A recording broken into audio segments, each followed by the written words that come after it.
पितर कभी भी अपने संतानों को परेशान नहीं करना चाहते, बहुत दयालु होते हैं, लेकिन संतानों की उपेक्षा से पितर दुखी हो जाते हैं, क्योंकि संतान के द्वारा श्राद्ध कर्म और पिंडदान आदि करने पर उन्हें तृप्ति मिलती है और वे अपनी संतानों को धन धान और खुश रहने का आशीर्वाद देते हैं। पितृ ये कभी नहीं चाहते कि उनकी संतानें उनको तृप्त करने के लिए बहुत कुछ करें, बल्कि वो तो श्रद्धा भाव के साथ किए गए थोड़े को ही बहुत खुशी के साथ स्वीकार करते हैं। कहा जाता है कि श्रद्धा के बिना श्राद्ध अधूरा होता है, और इसी श्राद्ध पक्ष से जुड़ी है कुछ पौराणिक कथाएं जिन्हें आज आप सुनने वाले हैं।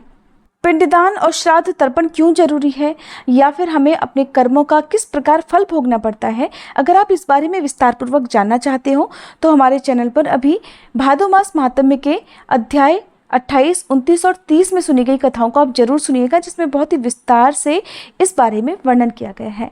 अब सुनिए आज की कथाएं। हर दिन आपको पितृपक्ष के दिनों में इन कथाओं को जरूर सुनना चाहिए, जिससे पितर भी तृप्त होते हैं और अपनी सामर्थ्य के अनुसार कुछ न कुछ दान भी देना चाहिए। पितृपक्ष 16 दिनों के ही क्यों होते हैं, उससे कम या ज्यादा क्यों नहीं होते?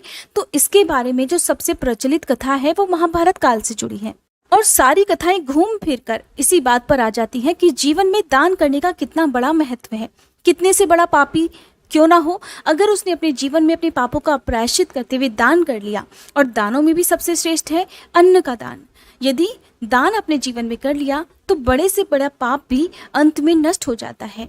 अपने पापों का प्रायश्चित करने के भी कुछ सत्कर्म बताए गए हैं, जिन्हें आप जरूर जानिएगा।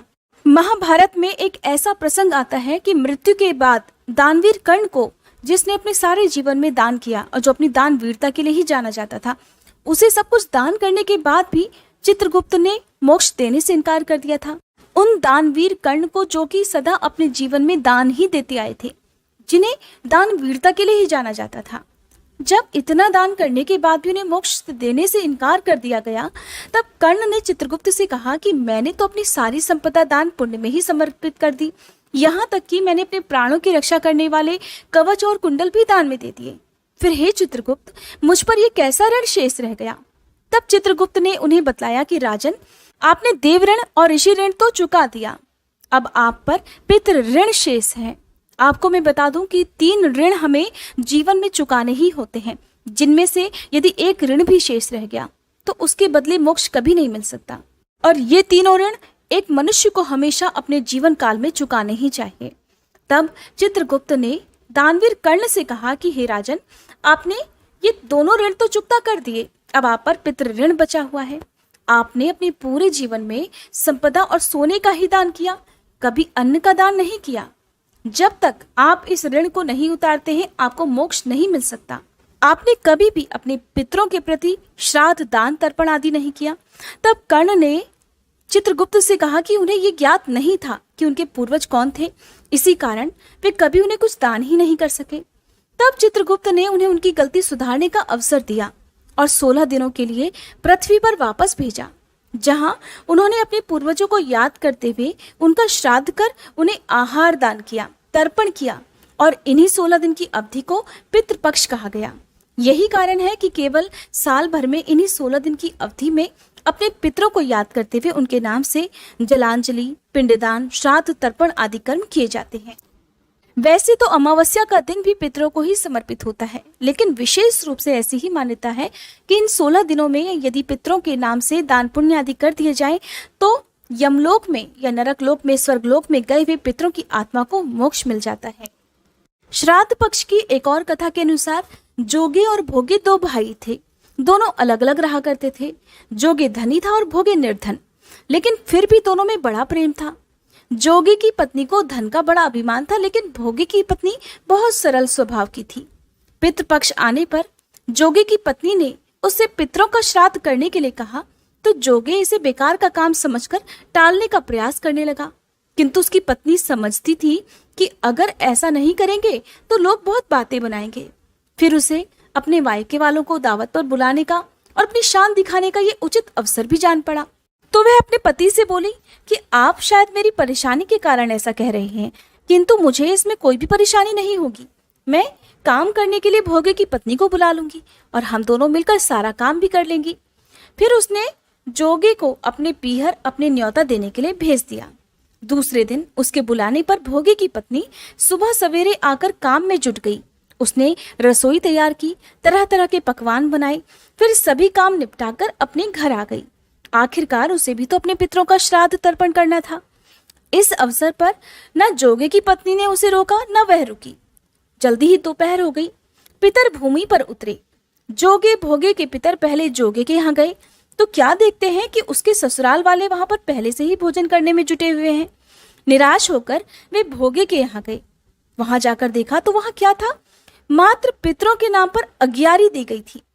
पितरों ने उस अग्यारी की राख चाटी और भूखे ही नदी के तट पर जा पहुंचे।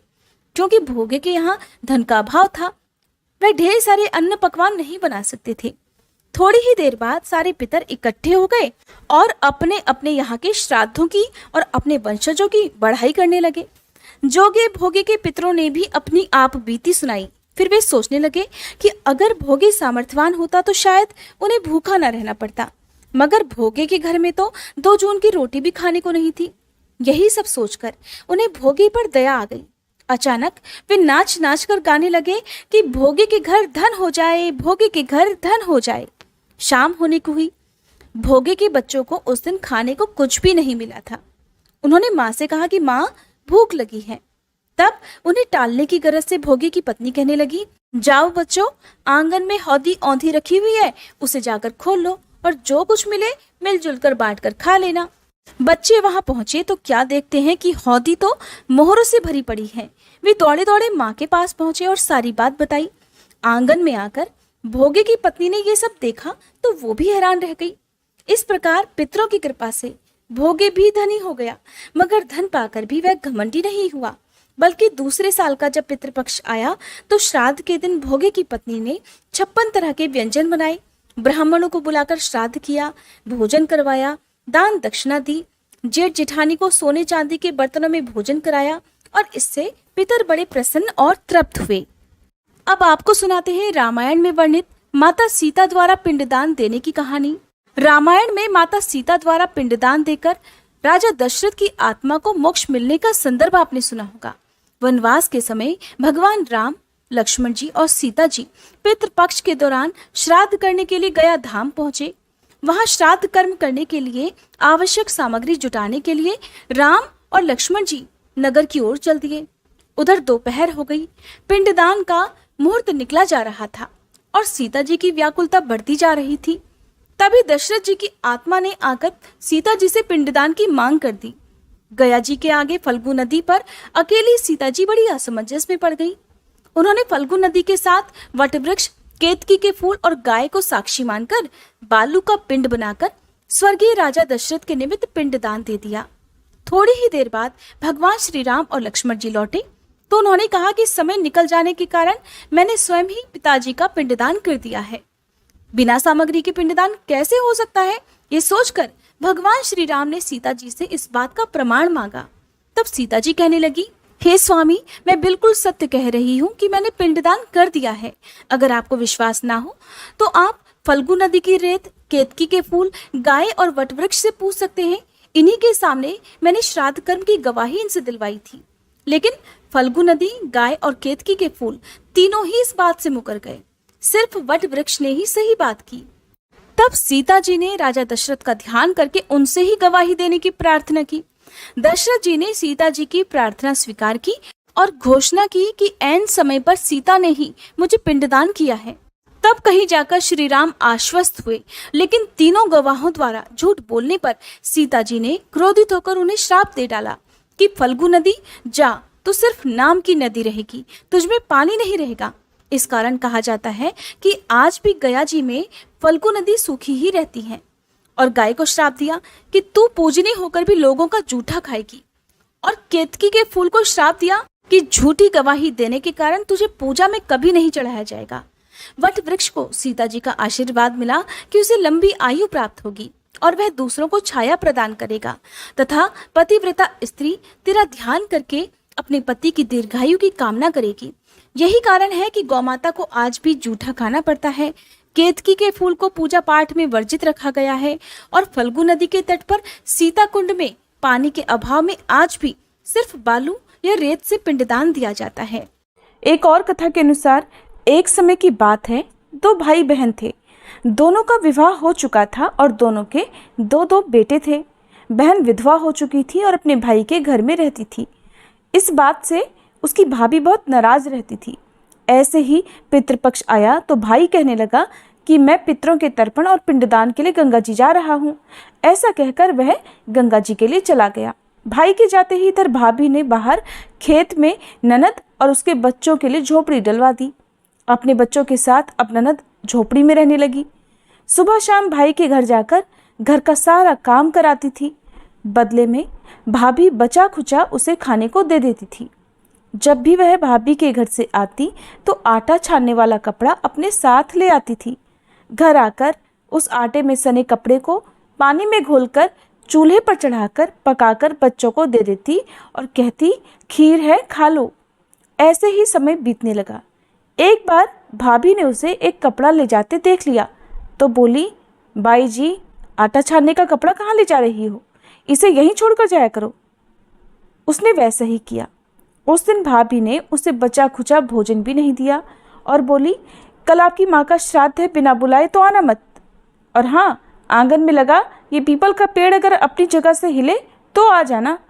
ये सुनकर बहन बहुत दुखी हुई और रोती रोती अपनी झोपड़ी में चली गई। घर पहुंची तो बच्चे बोले, माँ माँ, भूख लगी है, कुछ खाने को दो। वह बच्चों को बोली, बेटा, आज हम सब का उपवास है, इसलिए आज भूखे ही सो जाओ।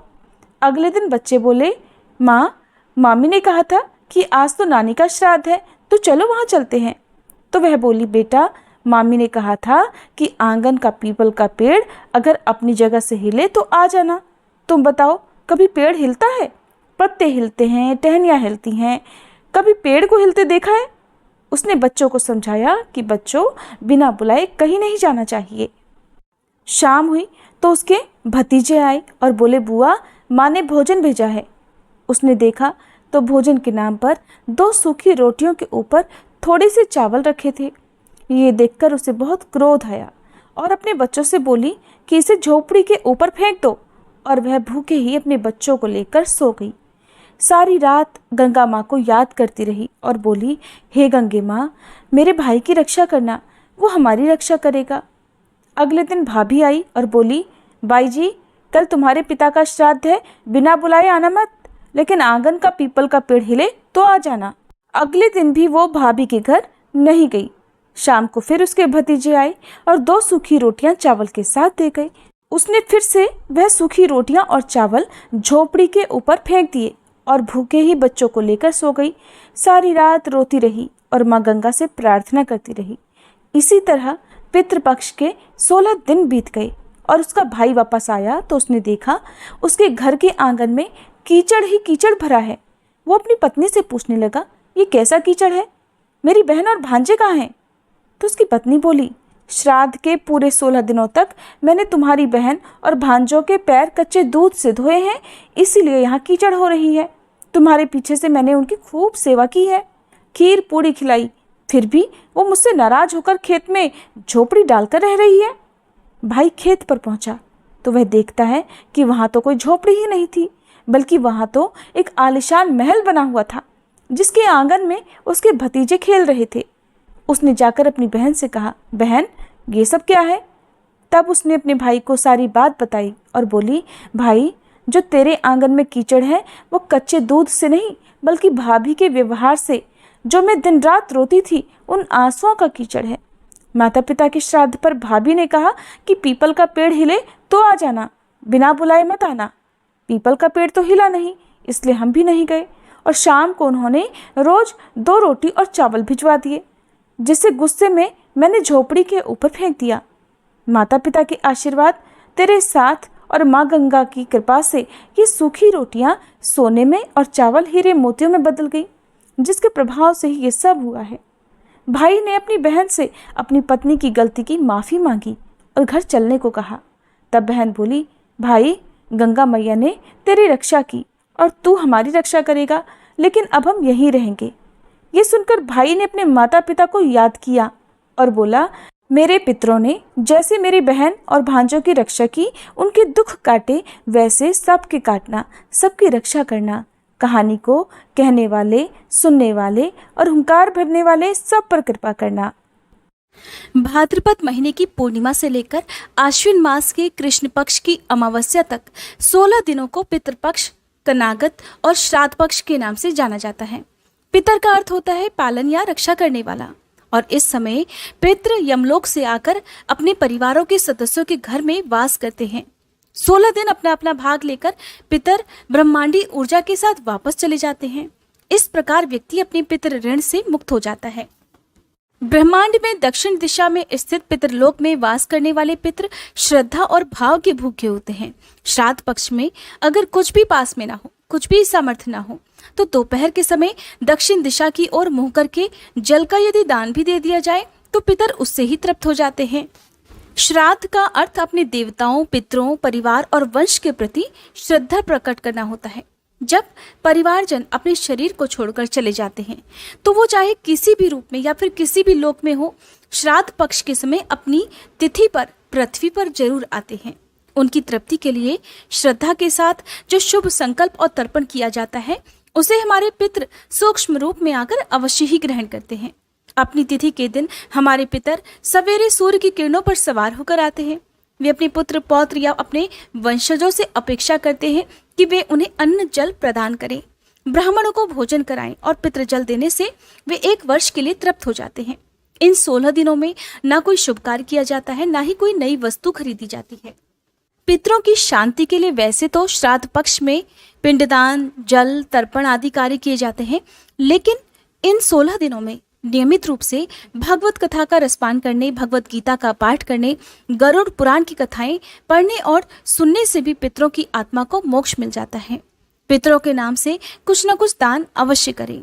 हमारे इस चैनल पर हर दिन सुबह के समय भागवत कथा और हर महीने के महात्म्य की कथाएं भी सुनाई जाती हैं। अगर आपको पौराणिक कथाएं सुनना पसंद हो तो अपना प्यार इन कथाओं को भी आप जरूर दीजिएगा।